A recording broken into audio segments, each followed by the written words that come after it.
ओम जय Shri Radhe Krishna ji. Welcome to my YouTube channel दोस्तों। सुख सागर तृतीय स्कंद 29वां अध्याय।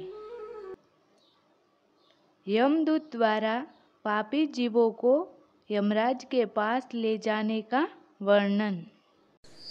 मैत्रेय जी ने कहा, हे विदुर जी, इतनी कथा सुनकर देवहूति बोली, हे प्रभु, मृत्यु के पश्चात मनुष्य का क्या हाल होता है, यह और बताने की कृपा करें।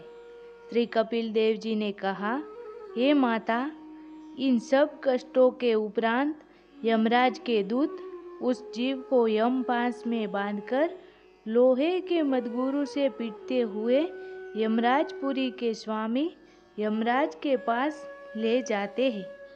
यमपुरी इस मृत्यु लोक से 99,000 योजन की दूरी पर है।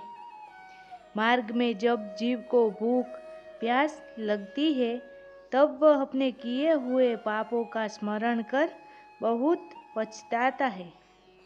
यमपुरी के मार्ग में पृथ्वी अग्नि के समान जलती है।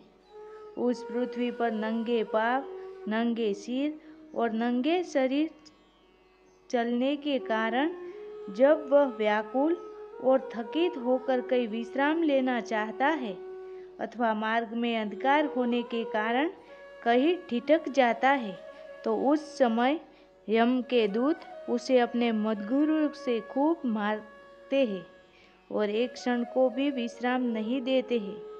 जिस प्रकार संसार में कुकर्म करने वालों को राजाओं द्वारा दंड दिया जाता है, उसी प्रकार पाप करने वाले व्यक्ति उस यमपुरी में पहुंचकर अपने पापों का दंड प्राप्त करता है।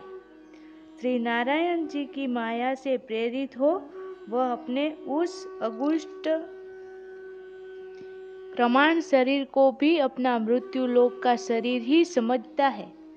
उस समय वह अपने परिवार वालों और सेवकों को बारंबार स्मरण कर पीछे फिर कर इस आशय से देखता है कि उनमें से कोई मेरी सहायता करने के लिए आ रहा है अथवा नहीं। जब उसे कोई भी दिखाई नहीं देता, उस समय वह बहुत पछताता है। उस समय यमराज का आदेश सुन चित्रगुप्त उसके कर्मों का लेखा जोखा देखते हैं।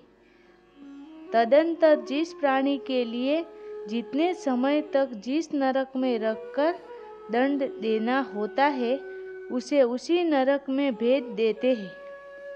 नरक में पहुंचकर वह प्राणी बहुत कष्ट भोगता है।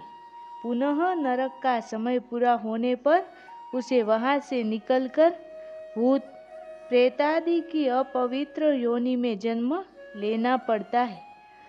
वहाँ वह सदा रोगग्रस्त रहता है और एक क्षण भी उसे सुख नहीं मिलता। इस प्रकार 84 लाख योनियों में चक्कर काटने के बाद उसे पुनः मनुष्य का देह मिलता है। इस प्रकार हे माता, यह मनुष्य योनि प्राप्त होना अत्यंत ही दुर्लभ है। जय श्री कृष्ण।